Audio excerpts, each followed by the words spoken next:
Ovda London BBC salamasыздарбы. Эл аралык спорт жаңылыктары менен тааныштырып бермек максуту. Президент Трамп Түркияга жаңы санкцияларды такты. Рас Аль-Айн шаарында күрт күчтөрү туруштук бере баштап, кармаш курчуп жатат. Бишкекте өкмөт мүчөлөрү менен бирге абаны булгаган бензинден баш тартуу маселеси талкууланды. Эксперттер сүт азыктары менен эт өндүрүү тармагы климаттын өзгөрүшүнө түрткү болууда деген пикирде. Андай болсо эмне кылышыбыз керек?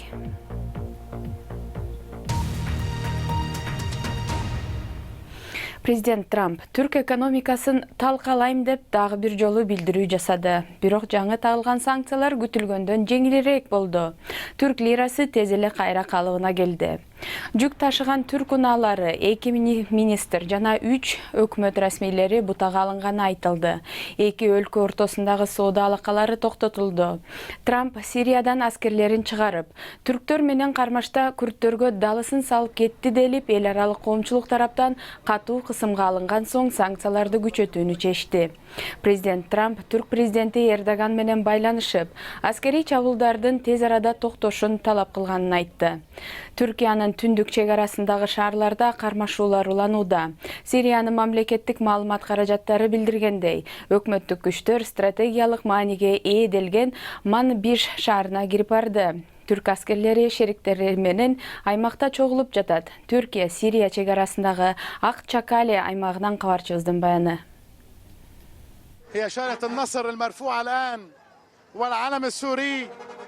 Жоокерлерди кубануу менен тосуп алышты. Булар Асад режиминин аскерлери. Алар бир да ок чыгарбай туруп эле жеңишке жетишти. Бүгүн алар Эйн Иссага келишти. Дагы ким кайтып келгенин караңыз. Вашингтон түрктөр менен кармашта күрттөрдү жалгыз таштап кеткенден кийин күрттөр Сирия өкмөтүнүн аскерлерин жардамга чакырууга аргасыз болду. Эми Тел-Тамер шаарчасы Асадтын колунда. Аны колдогондор кайрадан пайда боло калышты. Бул сүрөттү көп жыл бою сактап, ушул күндү күтүп келдим, дейт бул киши. Бирок Тел-Тамирдеги элдин баары тең кубанган жок. Биз Абу Садамды кезиктирдик. Анын үй бүлөсү Түркия тараптагы чек арага жакын аймакта жашайт. Ал күрт аскерлери биротоло чыгып кеткенде үйүнө кайтам деп пландап жаткан. Бирок эми азыр эмес. Мен эми Асадтын режими көзөмөлдөйт деген сөздү укканда нерс болдум. Түрк армиясы кирип келгенде биз айлыбызга кайтып, бакубат жашап калат экенбиз деп кубанганбыз. Эми бул режимдин астында эч ким артка кайта албайт. Анын жаш тууганы Мухаммед Британияда медицинаны окугусу келет. Ал өз жеринде келечегин көрө албайт. Мен оюмча бул идея ишке ашууда эмес. Себеби Сириядагы согуш бүтпөйт деп ойлойм. Ал нерсе сени кайгыга салабы? Өлкөм, элим үчүн кайгырам. Бирок алар үчүн мен эмне кыла алам? Бул аягы жок согуштун соңку көрүнүшү. Түркия Сириянын түндүгүндө чабуул уланып жатат. Бул жерде дрон менен күрттөрдүн курал жарактарды сактаган кампасына чабуул коюлду деп айтылган. Бүгүн президент Эрдоган биз өтө кылдаттык менен операция жүргүзүп жатабыз деп билдирди. Бирок курман болгон жөн жай тургундардын саны өсүүдө. Күрттөр колго түшүргөн ислам мамлекетинин туткундарына эмне болду? Түркия туткундар Талабат шаарындагы түрмөгө кирип келгенге чейин эле чыгып кетишкенин айтат.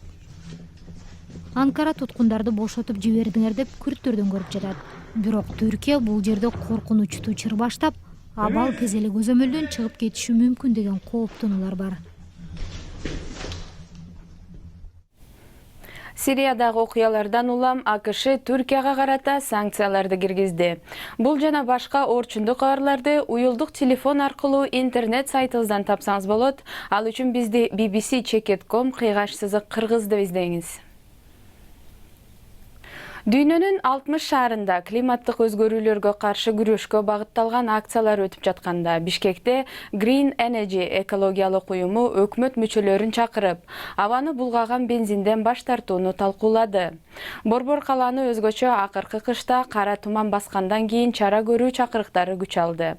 Натыйжасы сезилип жатабы? Кабарчыбыздын баяндамасы. Эки кишиге бир машина болуп калыптыр. Бул абдан эле чоң көйгөй болду биздин шаарга. Бул эми ыңгайлуу болот да. Сен ат мингендей болуп кетип каласың да.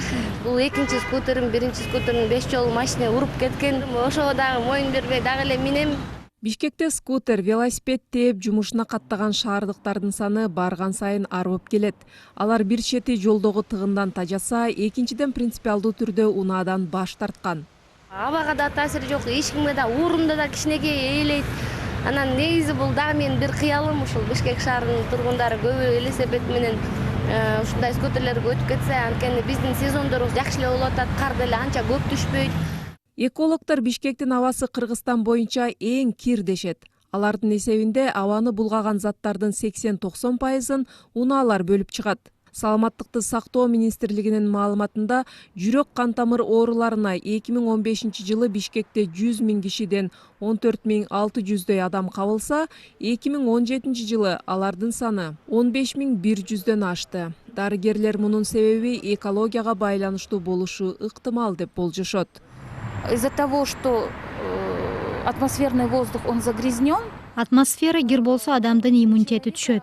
Ал төмөндөсө, демек ар кандай оору менен оорушу мүмкүн. Бирок көп учурда дем алуу органдарынын оорусу, бронхит, фарингит, аллергия. Бул илдеттер балдардын да, чоңдордун да арасында жогорулап жатканы анык. Так и среди детей. Бишкектин абасын турак жай жана жеке ишканалардан чыккан түтүн дагы көп кирдетет. Суук түшөрү менен шаарды кара түтүн басып калат. Аны кантип азайтса болот? Кадимки эле үйдөгү жарыкты учурунда өчүрүп, сарамжал колдонуу менен Кыргызстан боюнча 35-40% электр энергиясын үнөмдөсө болот. Диод лампочкаларын колдонуу электр энергиясын 5 эсеге чейин үнөмдөйт. Мисалы үчүн 1000 сом электр энергия болсо айына, жанагы жарык берүүчү диод лампочкаларын өтүп 5 эсеге чейин үнөмдөө жетип, ошол 800 сомду мисалы үчүн дагы үйдү жылытуу үчүн колдонсо болот деп мен толук ишенем да. Өкмөт соңку 2 жылдан бери экология боюнча планын ишке ашырууда. Анын алкагында жеңил унааларды азайтып, элди ташыган чоңураак транспорттун санын көбөйтүүнү көздөйт. Көчөлөрдө газ менен иштеген автобустар жүрүп калды. Ал эми электр батареясы менен иштеген унааларды алып келгенде аларга бажы акысы төлөнбөйт. Экологиялык таза бензинге өтүү боюнча эреже быйыл киргени менен жергиликтүү мунай өндүрүшчүлөрдүн өтүнүчү менен 2023 жылга чейин жылдырылды. Ал арада кала четиндеги айылдарга акырындап газ жеткирилүүдө. Бул чаралар баш каладагы абанын булганычын азайтууга жетиштүү болор бекен. BBC Кыргыз кызматынын берүүсүн көрүп жатасыздар. Жаңылыктар менен тааныштырууну улантабыз. Япониянын премьер-министри Хагибис аттуу тайфундун статусун ири табигый кырсык деп классификацияларын билдирди. Мындан улам кайра куруу иштерине өкмөт тараптан көбүрөөк субсидия берилет. Кырсыктан 66 киши каза болгону маалым болду. Куткаруу топтору дайынсыз кишилерди баткактын арасынан таба албай кыйналып жатышат. Миңдеген үйлөрдө суу жана электр жок. Кембридж герцогу менен жубайы Кейт Пакистандын премьер-министри Имран Кан менен жолукту. Жубайлар аймакта королдук турун улантып жатат. 23 жыл мурун принцесса Диана барган бул жерге. Жана бул соңку ондогон жылдардагы биринчи королдук иш сапар болууда. Кенсингтон Ак сарайынан билдиришкендей, аймактагы коопсуздук жана саясий чыңалууларга байланыштуу бул иш сапар жубайлар үчүн татаал болушу мүмкүн. Барселонанын Эль Прат аэропортунда 100дөн ашуун аба каттамдары токтотулду. Буга эгемендүүлүктү эңсеген активисттер менен полициянын кагылышы себеп болгон. Сепаратисттер 2017 жылы эгемендүүлүк референдумун уюштурганы үчүн Каталониянын лидерлерин абакка кесилишине нааразылыгын көрсөтүүдө. Протестке чыккандардын айынан аба каттамдары үзгүлтүүгө учурап, башка транспорттар да токтотулуп, жүргүнчүлөр жүктөрү менен көчөдө жөө калышты.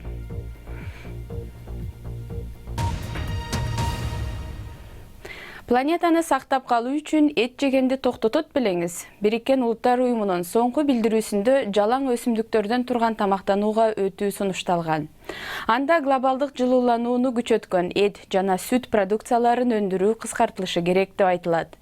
Этке окшош продукцияны чыгаруу азыр ири бизнеске айланууда. Бирок алардын айлана чөйрөгө зыяны тиеби, жокпу, ким билет. Жер жүзүндөгү адамдар жылына 350 миллион тонна эт жейт.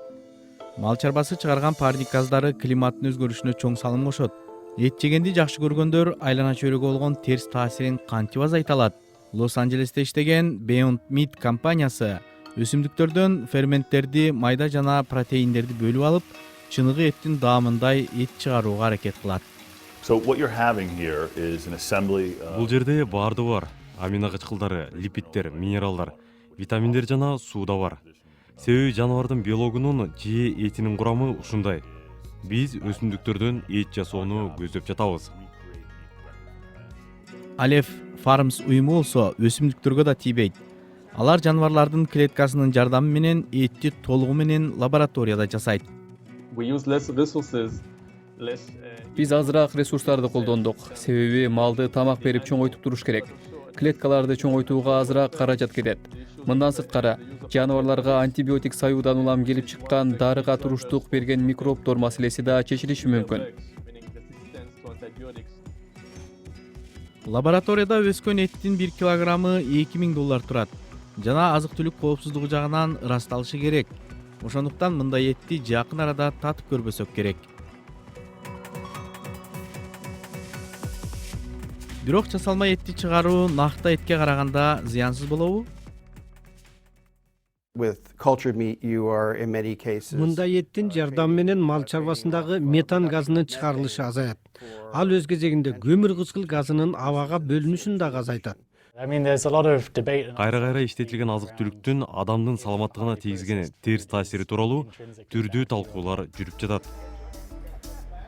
Накта эттен даамы кем калбаган, жасалышы арзанга турган этти чыгаруу жакын арада ишке ашууда эмес. Бирок бул багытта инвестициялар тартылып, жасалма эт чыгарууга көптөр умтулуп жаткансыйт. Эми спорт жаңылыктары. Европа чемпионатына жолдомо алчу оюндарда Англис командасынын оюнчулары расисттик опузалоого кабылганына байланыштуу Болгариянын президенти Бойко Борисов Болгариянын футбол бирикмесинин президентин иштен кетүүгө үндөдү. Бельгиялык күйөрмандар колдорун фашисттердей жаңсап, маймылдардай үндөрдү чыгарып жаткандыктан оюнду 2 жолу токтотушкан. Софияда өткөн матчты Англия 6-0 эсебинде утуп алды. Англис футбол ассоциациясынын төрагасы Грег Кларк кечеки түн ал күбө болгон футбол оюндарынын эң эле жагымсызы болгонун айтты. Расисттик маанайдагы жийиркеничтүү сөздөрдү кыйкырып жатканын уктум.